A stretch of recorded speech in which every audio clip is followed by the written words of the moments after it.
Michael Gandolfini's face is thinner. His hair is thicker. His presence gentler.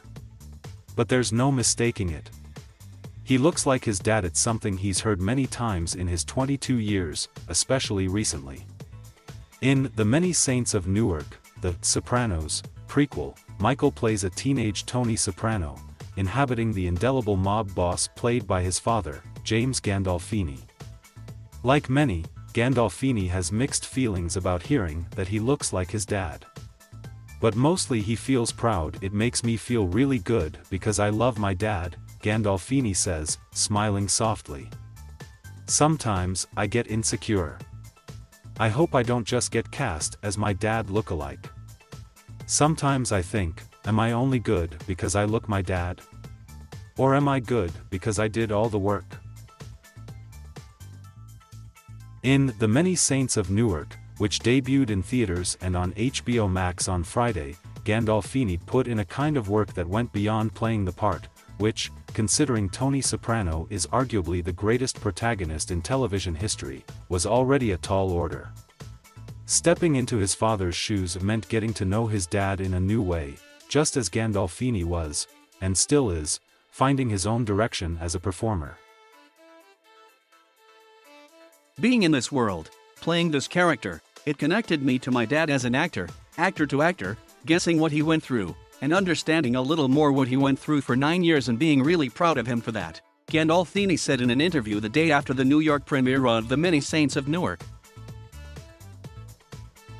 Gandolfini was just 4 months old when The Sopranos debuted on HBO and 8 years old when the final episode aired. Before embarking on The Many Saints of Newark, he had never seen the series. After his father died of a heart attack in 2013 at age 51, he never found the right time to sit down and watch it. I knew nothing about Tony. I had never seen the show, says Gandolfini. If my dad was a contractor, I wouldn't want to see the house he built. I kind of was like, I'll watch it one day. When he passed, it was going to become a thing to watch it. It was going to be painful. Gandolfini acted in high school musicals growing up in Los Angeles. He briefly studied acting at New York University. But much of Gandolfini's acting education has come on sets. He played a busboy in Ocean's 8 and appeared in 10 episodes of HBO's The Deuce. Meanwhile, David Chase, the creator of The Sopranos and co-writer of The Many Saints of Newark, had been struggling to cast young Tony. It's a supporting role in the 60s-70s set film. The protagonist is Dickie Malta Sandy, father to Christopher and father figure to Tony. The Sopranos director Tim Van Patten mentioned to Chase that Gandolfini might be a natural fit. They met.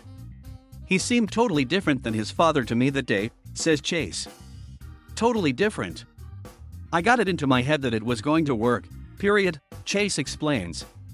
He auditioned 3 times, none of which I remember, and I think the reason I don't remember is because I had already made my mind up.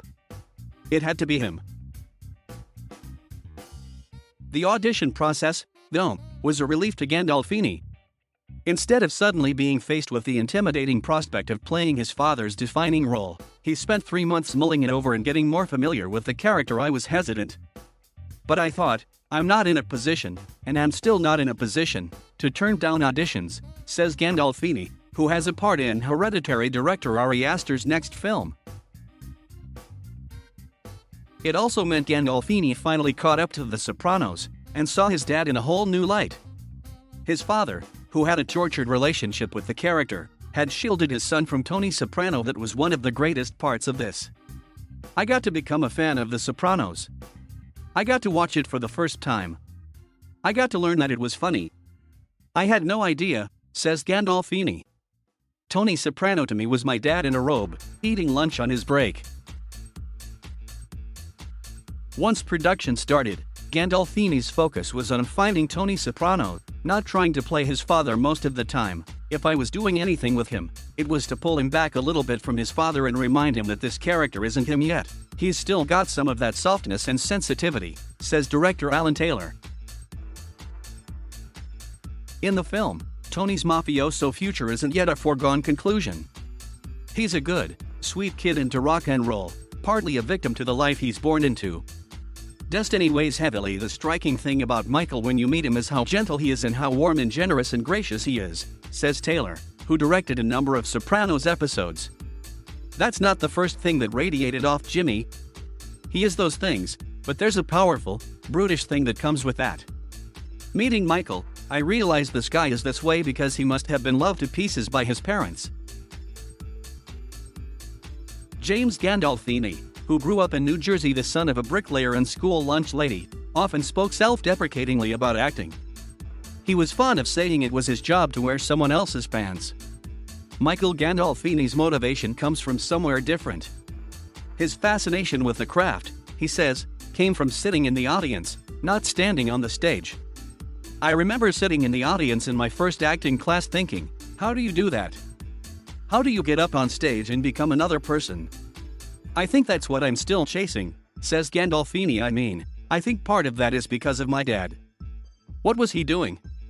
Where was he on set when I was young? Adds Gandolfini. The thing that drives me forward is I keep wanting to learn and figure out how to be a good actor. That's the hunger I have.